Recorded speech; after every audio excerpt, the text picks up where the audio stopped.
Namo tassa bhagavato arahato samma sambuddhassa. Namo tassa bhagavato arahato samma sambuddhassa. Namo tassa bhagavato arahato samma sambuddhassa. Buddhaṃ Dhammam Sangham Namasami.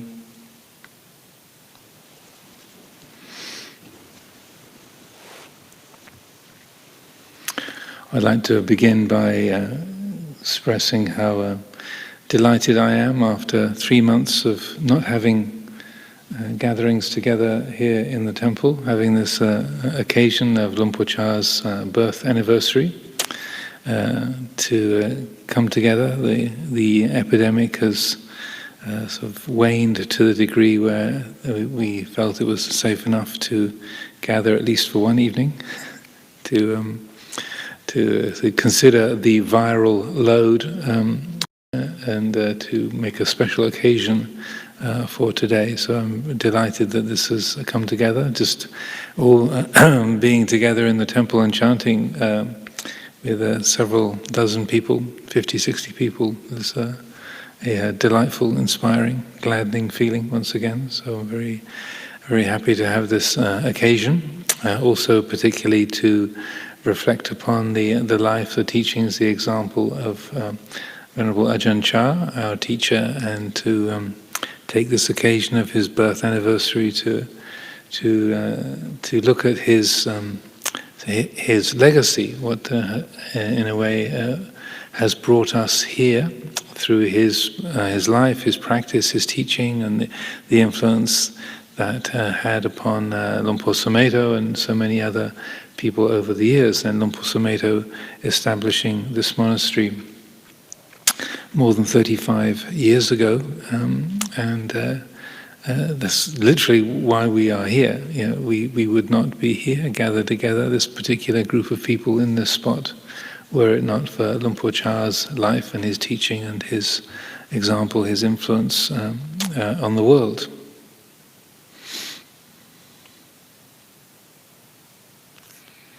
In terms of his life, looking back to Ubon province 100 years ago, I remember seeing it's a kind of a documentary, also a fictionalized documentary film that's called Chah, which means elephant. And it was made in 1927 in northeast Thailand.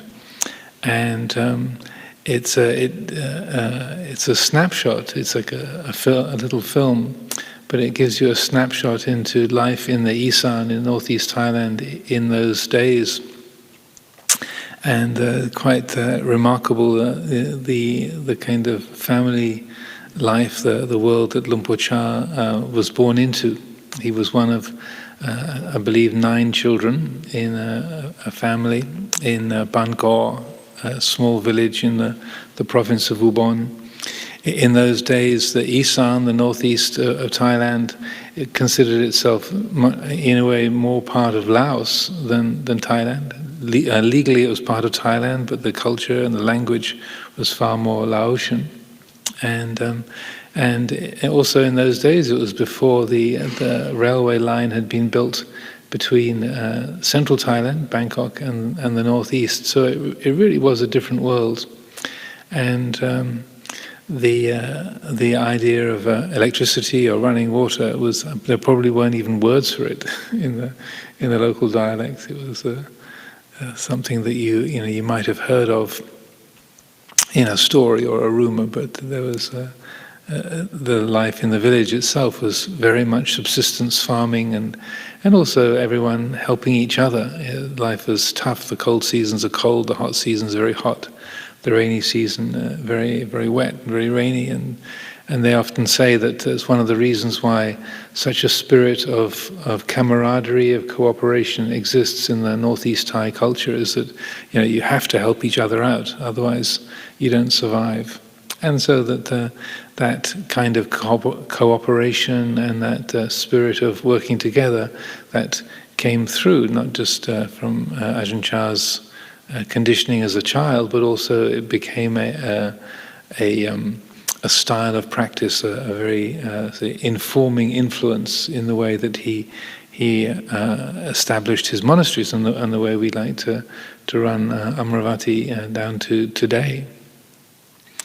He was born in 1918, so 102 years ago on this day. They're not exactly sure precisely the day. It might have been June the 17th or 16th or 15th or 18th, but somewhere in this period in the middle of June, 102 years ago, he was born.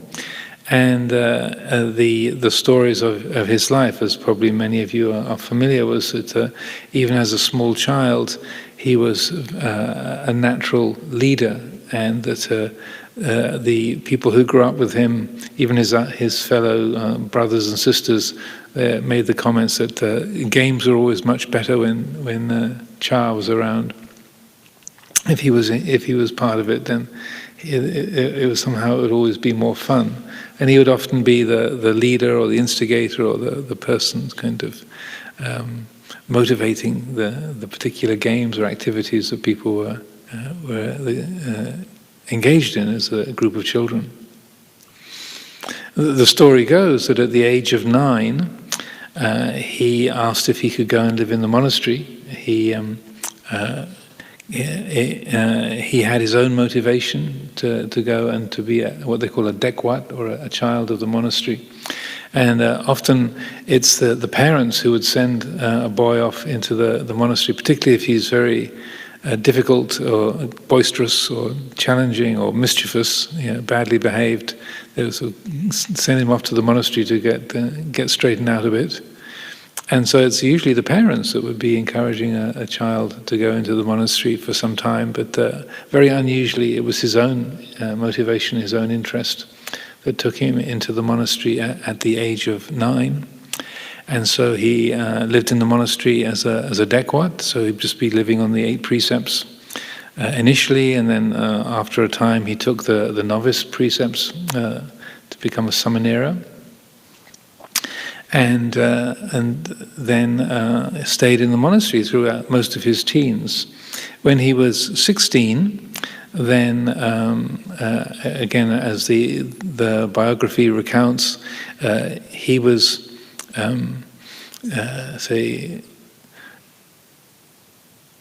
not exactly encouraged, but the circumstances came together whereby he left the monastic life.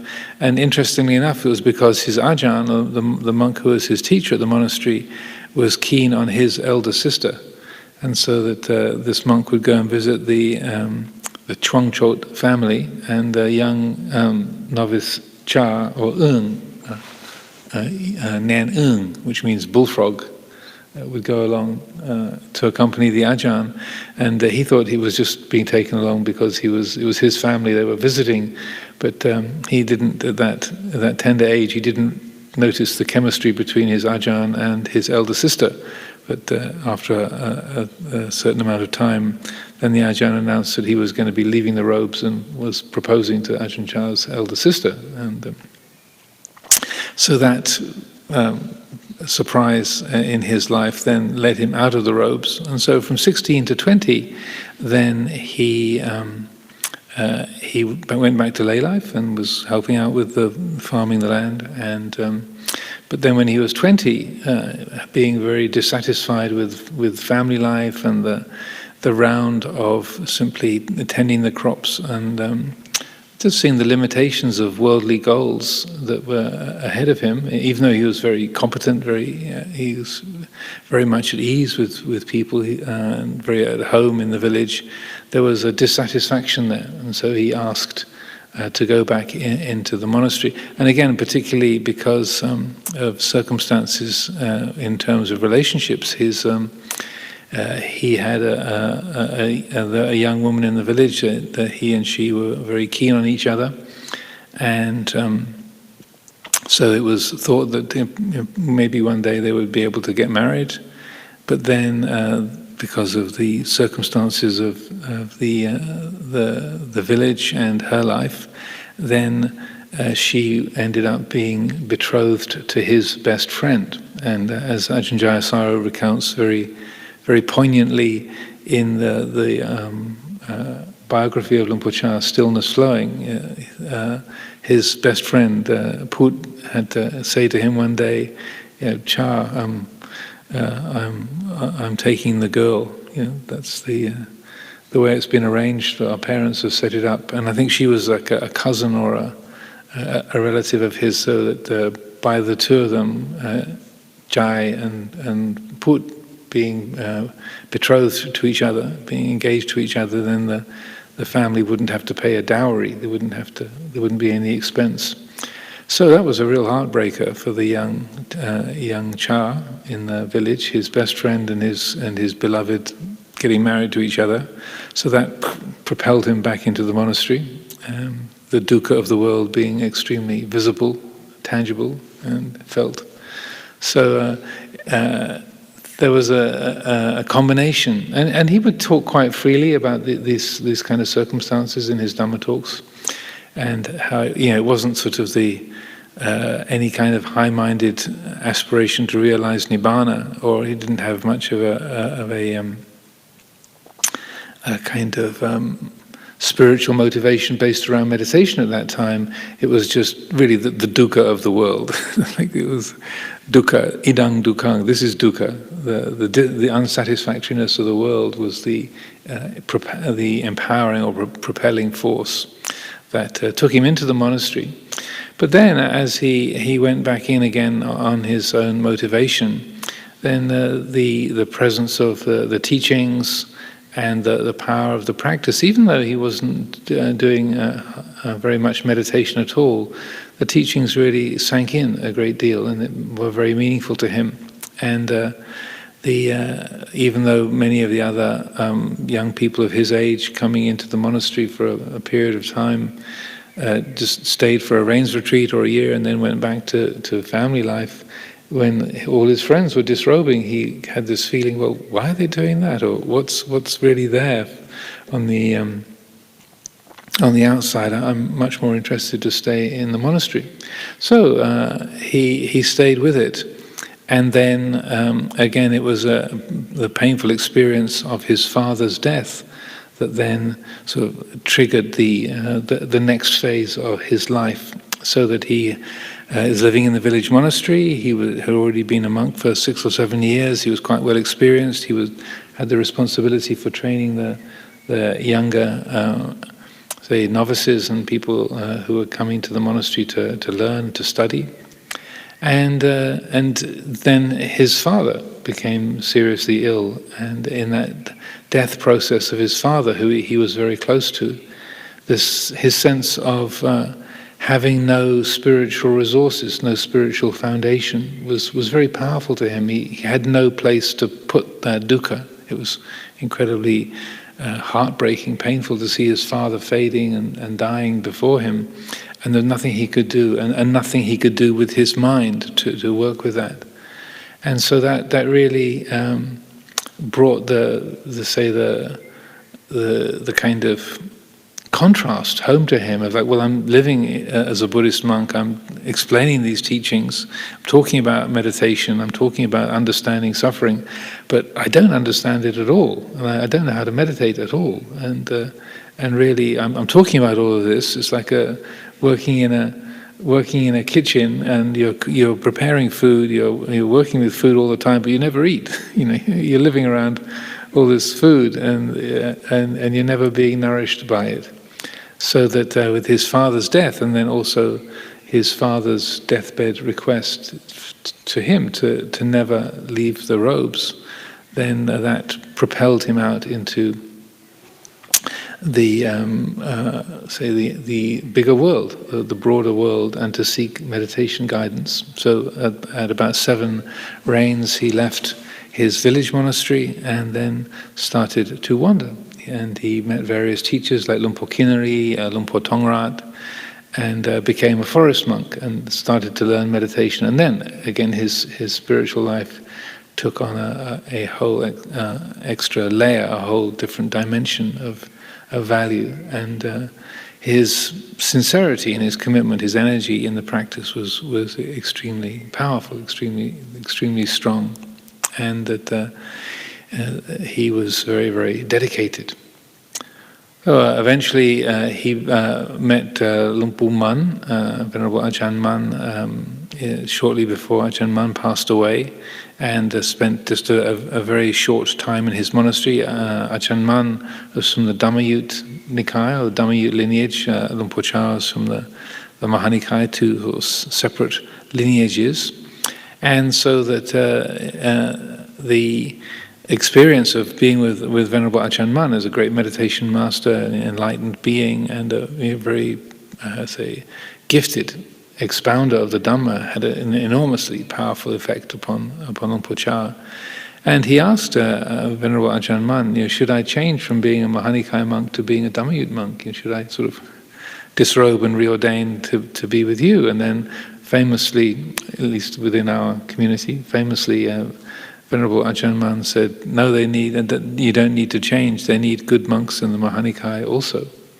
And so that had a very potent and formative effect on Luang Chah, because most forest monks, most meditation communities were in the Dhammayut lineage in those days.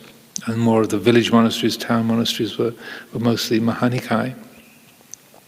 So, to cut a long story short, then that 3-day stay with Luang Man had a very potent impact on him, and then he was invigorated and committed himself even more strongly and completely to the practice. People started to gather around. Other monks, novices wanted to learn from him by this time. And I think it was 1953, it was the first time he actually agreed to teach, and he and a group of half a dozen other monks and novices came together, not at Wat Pah Pong, at a different place, and he had his first time in the role of teacher and had a rains retreat with this group of monks and novices. The account of the routine that he established gives you a sense of his rigor, that it was all-night sitting every night, non-negotiable, and so every single night was meditation all night long, and the last month of the rains was not just an all-night meditation every night, but an all-night meditation, and no one was allowed to move. You weren't allowed to change posture all night long. So effectively a sort of 10-hour sitting every night for a month. Nobody died. Everyone physically survived, but I think the story goes that he came to the conclusion of that was a bit strong. That was maybe a bit too demanding, and so that he was, when he established Wat Pah Pong the next year, then he'd never had quite the same kind of intensity of routine. But what happened was that when they were gathered there, then a little delegation from his home village, Bangkok, came to see him, and they said, we understand that you're now taking on students, and we wish to invite you to come back to your home village and to establish a monastery so that you can be of benefit to your own family, to the people you grew up with, and to the people of our area. So that's how Wat Pah Pong began, on the invitation of his mother and other villagers from Bangkok. That was in 1954. So since that time till today, people have drawn close. They drew close to him as a teacher, and he was very active, establishing the monastery routine and being available as a teacher. And very quickly, people in other places around Ubon province and the area wanted to be his students, wanted to have monasteries nearby, and so little branches started to grow up. The first one was Luang Por Tien also in Ubon province. That was the first branch, and then Luang Por Jan's monastery at Bung Kar Luang started up. Botpananachat is the 19th, and that was begun in 1975. I don't know what number Amaravati is, but I think the total is about 350 something now. In terms of Luang Por's legacy, I think one of the things that was, contained in the readings I gave this morning was how he tried to emphasize the importance, not to just look at him as a leader or as an object of reverence or someone to adulate, someone to praise and worship, but his effort was always to turn your attention back onto yourself. And as he said, it's no point, you could sleep close to me, you could stay physically close by, but if you're not practicing, then it's as if you were far away. And that was borrowing that same kind of principle from the Buddha himself. And saying that essentially, don't look at me, look at yourself. And that even though he was a very appealing person, very attractive, very inspiring, very delightful to be close to, if you got too kind of sticky and say, "Oh, Luang Por, you're so wonderful, you're so wise," and too kind of gooey in your devotion, he would make sort of steps to push you away in some fashion, or send you off to a remote branch monastery, or kind of snarl at you, or make fun of you in front of all the other sangha members, so that it would kind of cool your ardor.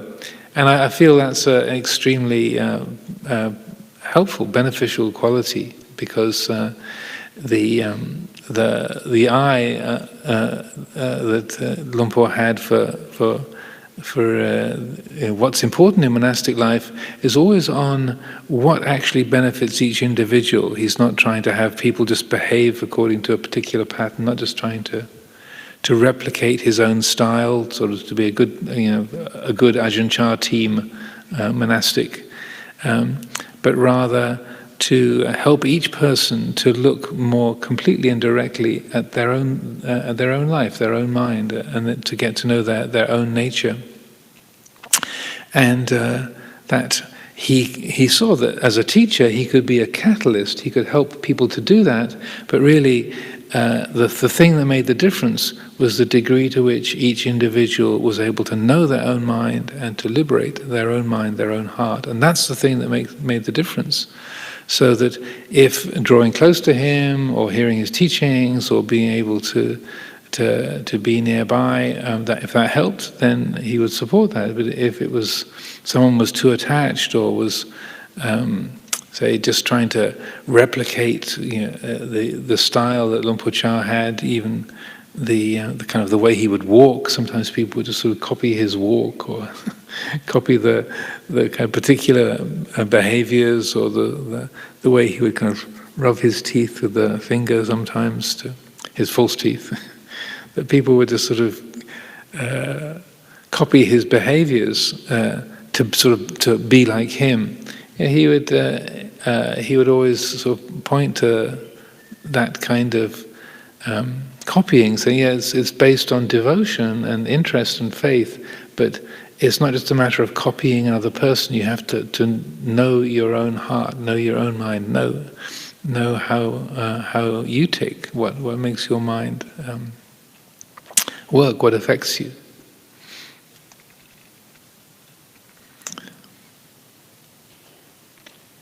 One of the things also that I reflect upon with Luang Por Chah and his style was that he was not looking for a comfortable life, and that one of the things, particularly I guess as being in the role of abbot, there's a strong tendency in us as human beings that when something is difficult or painful or uncomfortable, then something in us inclines away from that. I don't want to bother with that. Oh no, I don't want to deal with that. Or this is something I don't want to bother with that. Or if only we didn't have to deal with this, like say the pandemic. If only we didn't have to have all these restrictions. If only we didn't have this kind of particular project on. If only the building was finished, then we could. Or if only it was the retreat time, then we could. If if I didn't have to deal with this particular person's difficulties, then it would be things will be peaceful. So there's a very strong tendency that we have as human beings to incline away from things that are limiting, or that they are painful, or they're hard work, or they're challenging. And in terms of his legacy, he very consciously sort of leaned towards the difficult or the painful. And I think he'd seen so much of a tendency within his own heart to kind of to run away from difficulty. He would talk about how he was really good as a meditator. When he was in those Tudong years, from when he was about 7 rains to when he was about 15 rains, that period when he was on his wanderings,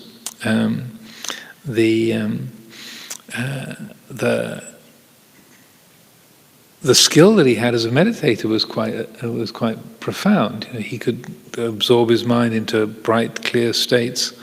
But he saw that when there were the occasions when he had to go and live with other monastics, he had to go and spend time in a monastery, then he would get impatient, he would be critical, he'd be complaining about the other monks, he would get upset with how they didn't wear their robes right, or they didn't know how to sew their robes properly. They wouldn't patch them and repair them in an appropriate way. They would leave holes in their robes, or they wouldn't know the chanting.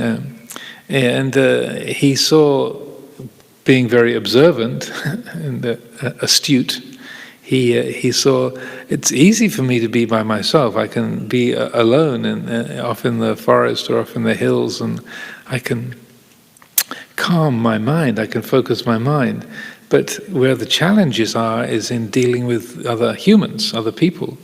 And he saw that's really where he needed to learn. He said, well, it's just avoiding any kind of friction or difficulty and just taking refuge in being away from people. So that's not going to genuinely liberate the heart. If I'm in this business to end dukkha, if I really mean that, then I need to learn how to be with people.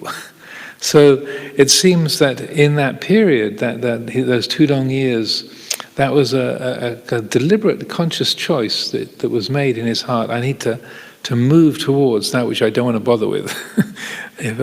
If I follow my impulse of just getting away and not wanting to deal with these people or responsibilities or these kind of frictions, then there'll always be an immaturity. There'll always be a fearfulness or an aversion, that vibhava tanha, wanting to not feel, to not be, to not connect.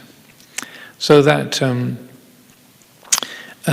it seems, and also he would refer to that in his teachings, that the effect of that leaning towards difficulty, that sense of inclining towards friction, difficulty, the unwanted, the challenging, he found so much benefit from that. He saw so much wisdom when he sort of let go of his desire to be alone and to not, quote unquote, not bother. He saw so much benefit coming from that. This really helps. This really makes a difference. This is significant. That became a style of his own practice, and also what he encouraged in others. And and I find in the role that I have, just as an example, in Amaravati, in the role of leadership, there's regularly things come up.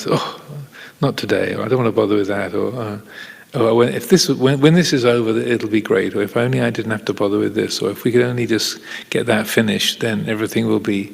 And I can almost hear Luang Por Chah's voice, or at least I can see the expression on his face, kind of saying, hey, "What are you doing?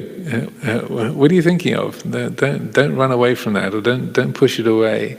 And so then following his example, and say, okay, well, let's just bring it on. Rather than trying to escape from it, I'll just say, okay, let's make the most of this. Let's take advantage of this. Let's meet it.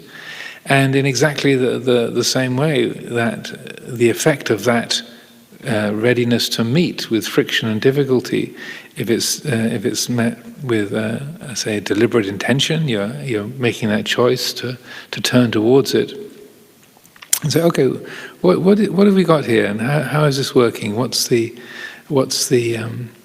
challenge here? Then, amazingly and repeatedly, you find that you actually could work with the situation far more effectively and easily than you thought you could. It wasn't so difficult. It wasn't so unbearable. It wasn't such a problem. And the mind that was saying, "Oh, this is really a chore," or this is say something that is intrinsically dukkha. It's like, no, it turns out to be not true at all. It wasn't the case at all. It's just, it was really just the attitude towards it that was the thing making the difference. So personally, I found that an extraordinarily helpful teaching, and the kind of things that Luang Por Chah had to deal with over the years, they were some of them pretty serious. One of his disciples was a hitman who was hired to shoot him. But when I knew him, he was this very sort of genial and a very. I was astonished to find out that the way he'd come into the sangha was he was actually hired as a gangster. That he had been employed to shoot Ajahn Chah, but he'd made the mistake of what they call casing the joint too closely. That he'd been hired to bump off Ajahn Chah from. For some particular reason. Not quite sure who hired him, but he was trying to work out how to make his shot and what would be a good occasion to carry out the hit, and he kind of got too close, so he ended up hearing too many of Luang Por Chah's Dhamma talks, and it was sort of, he thought, well, this is kind of interesting. Well, maybe next week I'd like to hear a bit more of this before I bump him off, Because also in that era, the northeast of Thailand, Ubon province, was kind of bandit country. I mean, it was very much the wild east rather than the wild west.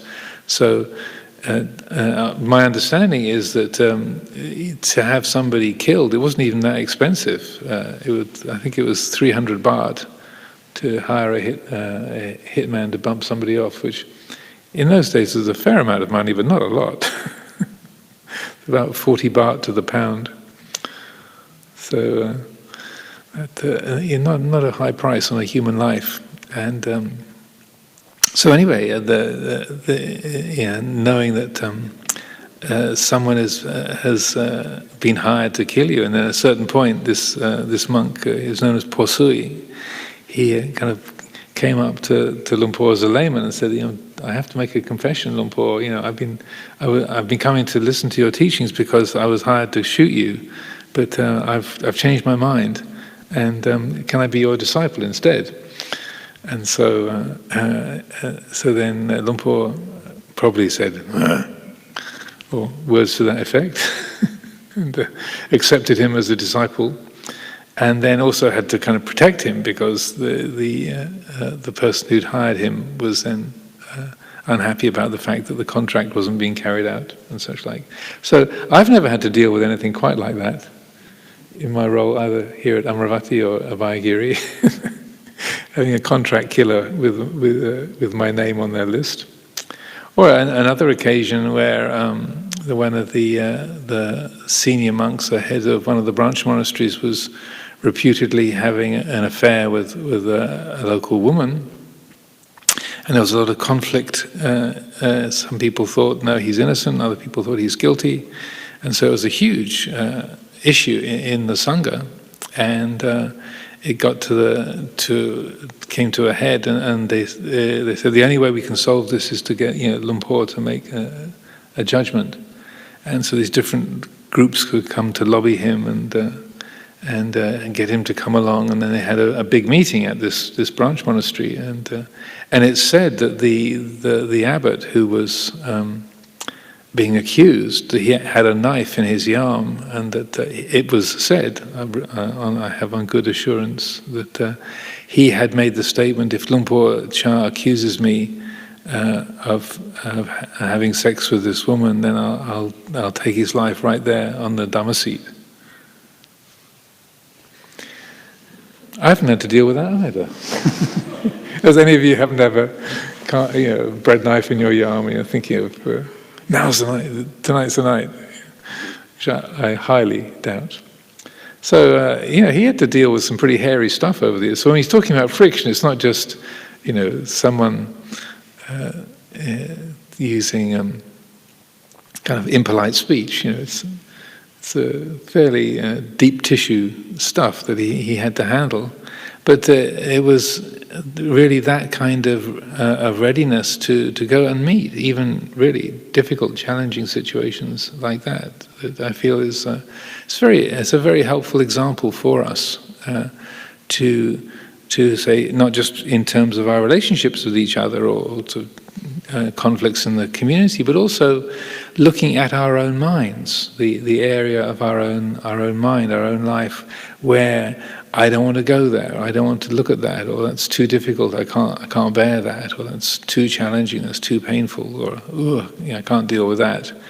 To recognize that vibhava tanha, that pushing away, that wanting to shut down or not look at various aspects of particular obsessions or fears or aversions or regrets, particular attachments, and to take Luang Por Chah's example and say, well, hang on a minute, let's look a little bit more closely at that. Let's lean towards it rather than turning away and saying, I can't handle that, I don't want to deal with that.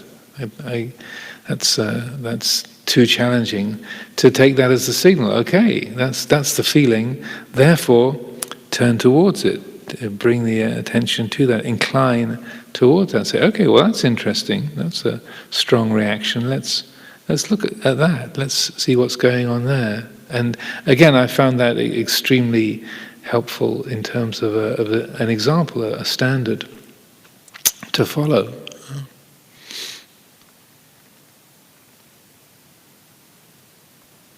Another of the aspects of his teaching that came up in the readings today, and I chose them quite deliberately. Not a lot of it talking about uncertainty, the reflection on mainer, it's not a sure thing, as a mode of practice is extremely helpful. And in one of the passages I read this morning, he makes the comment, whatever it is that comes up, just turn to it and say, it's not a sure thing.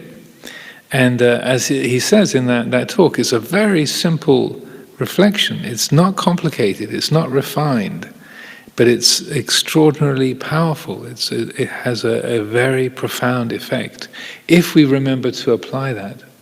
And so in terms of his legacy, or one of the aspects of Dhamma practice that we can really make use of, or help to make our lives here at Amaravati more effective, or to enable the commitments that we've made and the practice that we're following, to help that to really bear fruit, to moment by moment to apply that reflection on uncertainty.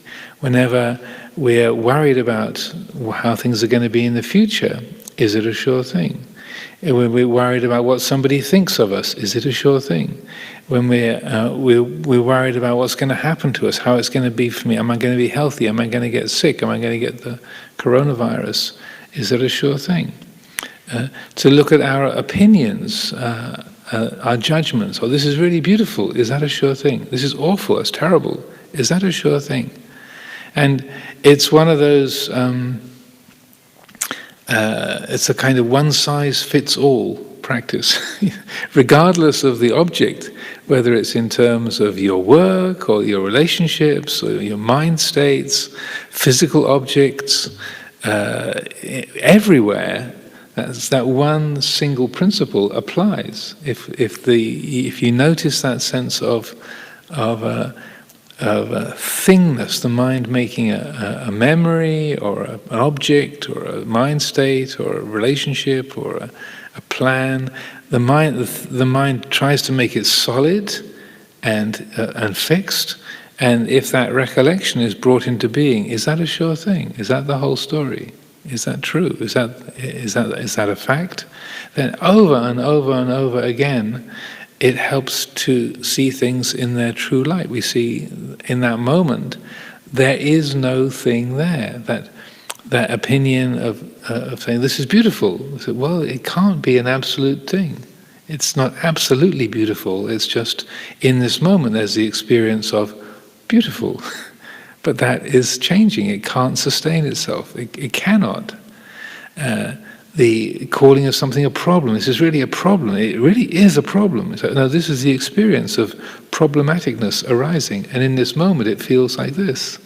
It's not an absolute problem. It's just that feeling of problematicness is here now. It arises, it passes away. So I use this as a reflection, a way of working with the flow of experience, inner and outer, all the time. It's so many times during the course of a day when I remember. It's easy to forget, but it's as he said in the teaching this morning. It's so simple. It's not complicated. It's not testing, but it has an extraordinarily powerful effect. It'll change the way the mind relates to every single experience. The way we relate to our physical body, our feelings, comfort, discomfort, our health. Our mind states, our memories, our plans, our emotions, everything, the material world, the buildings that we're in, the conversations that we have. If we remember to apply it, it's like the escape route. Like on these doors of the temple, you've got these little fire escape signs with a sort of a running person and an arrow. Like, here's the escape. You know. And if the fire alarm goes off, then the escapes light up. That's what this anicca, this reflection on uncertainty, it's the fire escape. And it's a very effective and well-ordered fire escape system. And if we apply it, I find it has an extraordinarily transformative effect. Maybe the last thing to share also this evening, and particularly it always comes to mind when talking about Ajahn Chah as a person, and using his name and his life story and the particular characteristics or say events of his life, like being threatened by a hitman and such like. That it's very personal. It's it's a story. He was born in 1918 in Ubon in Bangkok village, and it's very personal, it's very fixed and sort of located. But in a way, I feel it's to fix him as a person, or to sort of just praise that the personhood is also slightly missing the point. And not just because he would say, don't look at me, look at yourself, but also the way that we can personalize others, or we personalize what we are, and that he really embodied that quality of being fully alive and engaged and being a personality when he needed to, but he was really unattached, fully and completely unattached to that personality. And so there is dialogues with him where somebody asked him the question, who is Ajahn Chah? And he said, there is no Ajahn Chah. There isn't anything here. Or that they say, how old are you? Do you live here all the time? And he said, I have no age. I don't live anywhere. So he's a Buddhist monk and known as an enlightened being. He's incapable of lying. So that when someone says, how old are you? When he says, I have no age, what's the I referring to? What is that? What is that speaking? If someone someone is incapable of lying, deceiving, and someone says, how old are you? Where's that coming from? The response is, I have no age. And to me, it's very like the dialogue between the Buddha and the Brahmin donor, where the donor sees the footprints of the Buddha in the dust and sees, wow, these extraordinary footprints with all these patterns and lines. And he follows the footprints and finds the Buddha sitting under a tree in the forest and is kind of amazed at this sort of radiant, peaceful, serene presence. And then donor asks the Buddha, are you a deva? And the Buddha said, no, I'm not a deva. And are you a Brahma god? No, I'm not a Brahma. Are you a yaka? Are you a celestial demon? He said, no. Are you? And then he says, are you a human being? And the Buddha says, no. And then at the end of that, then the Brahmin donor says, well, so please can I ask you, what are you? And then the Buddha says, those factors whereby I could be known as a deva, or as a Brahma, or as a human being, they have been abandoned. They've been cut off at the root, made like a palm tree stump, and no more subject to future arising. You can know me as one who is awake, buddhosmi. Vadami buddhosmi. You can know me as one who is awake, or that which is awake, buddho. And that's one of the reasons why we use the word Buddha to describe our teacher, this great being, the awake. And in a way it means rather the awakenedness rather than the awake person, I would say. So that in Ajahn Chah saying, I have no age, I don't live anywhere, it's exactly that place that it's coming from, that buddho, that quality of the awake mind. It's the Dhamma, literally it is a Dhamma desana, it's the Dhamma speaking. Desana means a demonstration of Dhamma, so it's a demonstration, an embodiment of Dhamma. It's a Dhamma speaking. So it's really the Dhamma saying, I have no age, I don't live anywhere. And that in the readings that I offered this morning, there was over and over again, Luang Por Chah was saying, the Buddha is alive. The Buddha is that awake, aware quality. The Buddha is that knowing aspect, that attribute of our own citta. He said, if you practice, if you embody the Dhamma, then you will be Buddha. You will be the Buddha. You will be that awake, aware quality. And not speaking about that in some kind of inflated or egotistical way, like, if I'm mindful, then I'll be the Buddha, and sort of carrying it around like a flag or sort of a badge or a T-shirt with look at me, I'm a Buddha written on it. Not at all. It's, as he said again in one of the talks, you just take the idea, I'm the Buddha and the Dhamma and the Sangha, they are in my mind. Just carrying it around as an idea is not it. You take the idea to lead into that realization of that quality. But I feel that one of the most wonderful, legacies, the things that we have inherited or we have received from Luang Por Chah's style of practice is that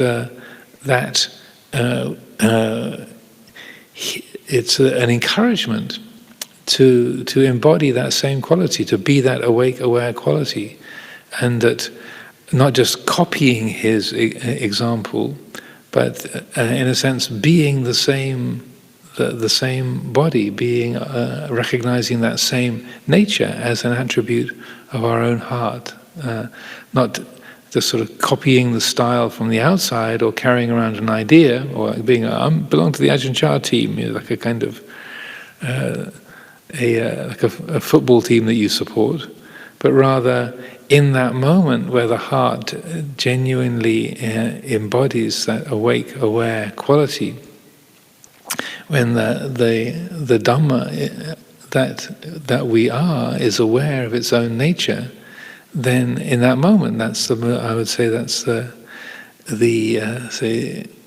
actualization of the teachings of Luang Por Chah. We are in that moment. There's an embodying of the teachings that he spent so many years trying to impart, to give to others. That what he was aiming to convey, and the best way of revering the teacher is to follow the teacher's instruction. Again, as the Buddha said to Ananda when the Buddha was lying under the sala trees at Kusinara, close to the completion of his life, the parinibbana, and there was mandarava blossoms, celestial flowers were raining down from the sky, and there was the Gandharvas, the celestial musicians, were filling the forest with this extraordinary deva music. And Ananda said, "This is amazing, this is incredible. Never before has the Tathagata been so honored, so revered, so venerated. The mandarava blossoms are raining down from the sky, all these devas and brahmas have gathered close by, and there's this beautiful celestial music playing, and all these people have come to pay their respects." And the Buddha said, "Yes, Ananda, never before has the Tathagata been so honored, so revered, so venerated as in this way. But if you really want to revere and venerate and honor the Tathagata, then the best way to do that is to follow the Eightfold Path." So that's so much in keeping with the message that Luang Por Chah was putting across, and that if we really want to praise the teacher, then we'll do what he's encouraging. If we want to follow his example, we won't just replicate the way he walks or carries his yam, but we will be that Buddha, that Buddho, and not just as copying an idea or carrying an idea around, but truly embodying that awake, aware quality here and now. So on this auspicious occasion of Luang Por Chah's, what would have been his 102nd birthday, as a particularly delightful occasion to gather together in the temple this evening for the first time in 3 months, to actually see each other's faces, to be joining together in this time. I am very delighted to be able to honor our teacher, that we can gather together and honor Luang Por Chah's life, his teachings, and his way of being in this way. And may this evening be something that encourages us, guides us, and empowers us to carry on the practice into the future. Ewang.